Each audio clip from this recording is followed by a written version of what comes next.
Nobody truly hates themselves. All human action is for self desire and interest. Warning and kind of a little disclaimer. This is not meant to gaslight anybody or invalidate them. This is from a philosophical standpoint and should not be used to judge your personal experience. On that note, I will start. Nobody truly hates themselves. People are self preservationists, hard word. It's the first rule to life to survive or give oneself relief or pleasure. Things like self harm and etc. are usually a cry for help, a way to give relief on what they think is best for them, or what they think will fix or help solve that problem. In Curveda Sensei, Latin for turn slash curved inward on oneself. It's a theological phrase describing a life lived inward for oneself rather than outward for God and others. Paul the Apostle wrote of this condition in the Epistola to the Romans 7:15, 7:18 to 19. I do not understand my own actions, for I do not do what I want, but I do the very thing I hate, for I know that nothing good dwells within me. That is in my flesh, and I will, what is right. But I cannot do it, for I do not do the good I want, but the evil I do not want is what I do. It's kind of confusing, right? But think of it this way. The human heart curved on oneself, the particular power of the image of the human heart as curved in on oneself, is the way it diagnoses a disturbing contrast between our self perception and the reality of our ways in the world. Thus, the parent who discovers that her desire for the child to flourish and succeed is hopelessly admired in her own needs and insecurities, or the man who thinks of himself as a loving and dutiful family member, but whose first guilt thought upon hearing of an elderly relative's illness is about what he might stand to inherit. Ooh, that's terrible. Or the martyr in T.S. Eliot's Murder in the Cathedral, who finds that deep down his willingness to die for his faith is little more than a dramatic act of self-congratulation, an effort to prove his piety to God and to others. First and foremost, then, the statement that the heart is curved in on itself is a sobered assessment to the unconscious, oh my god, self-interest and parasitism that lurks underneath so much human love. In this, it is a principle that whose truth only really becomes clear through painful and disillusioning experience. Okay, so I hope that kind of like cleared things up again.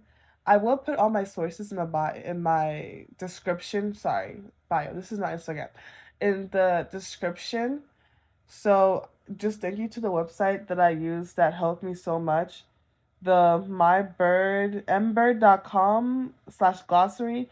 Yeah, that really helped me a lot with understanding. So I decided to share this little snippet with you. And I'm very sorry about my English. It's just so bad today.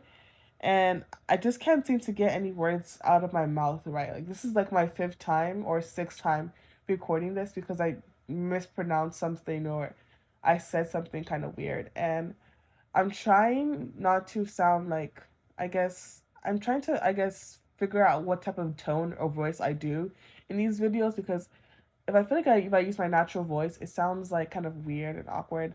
But if I use like, I know, this kind of American accent that I use at school, I think it sounds, I don't know. But if this gets an attraction, how people are able to tell me what like tone they prefer me speaking in, because I feel like I should talk seriously because this topic is kind of serious since it does involve mental health and a bunch of other stuff that are definitely real world problems. So I feel like, I don't know, maybe it just depends on the topic, but I will probably figure that out later as I'm going. Maybe I'll just find my own natural way. But I'm just going to continue explaining and talking about this whole thing or idea. I forgot where I got this idea from. I think I was scrolling through like philosophy videos or a comment section or I don't know. Like a certain line may have triggered this idea for me. But I shall continue. Okay. So, for this whole thing of being covered to say and no one really hates themselves, I think that there is nothing selfish about wanting to be free. When I was in a dark place, I would like want to get rid of myself, hoping to for a better future, things like reincarnation and all those other things kind of sound it's very hopeful to me to like get a second chance at life. So I feel like I really messed up. But yeah, I would want to get rid of myself and I would hope for a better future in the after, thinking that death will set me free from all my issues on earth. Now, I'm not gonna saying that this applies to everyone, but I'm just using my own experience as an example. So you kind of get it as like my own encourative say. Gosh, I can't say it. Um, what? Okay. So does that I hope that makes sense. But I don't necessarily like really truly believe all of this because obviously there are some people out there who probably don't feel this way. I do believe some parts of it that maybe some parts of the decisions we make that we think is for like to be righteous and to be kind of good people is really kind of like a selfish and maybe a twisted reason why we did that. We have to kind of like look deep into why we do certain things and go and think certain ways. And honestly, it's such a crazy loophole when you think about every single choice you've made and why you've made it. And it's just so much. Like, I could really make a whole video about this, but this technically is a video about it, but like, it's just so much I could talk about when it comes to like the true meaning behind our decisions and how it just really shapes how we like it can like when you someone a decision a person makes can really tell you a lot about them. And I feel like I'm really rambling. I don't usually ramble my videos, but this topic is something that's so fascinating to me. I don't know why. It just really drew me in and I've been waiting to make a video about this specific topic. So yeah.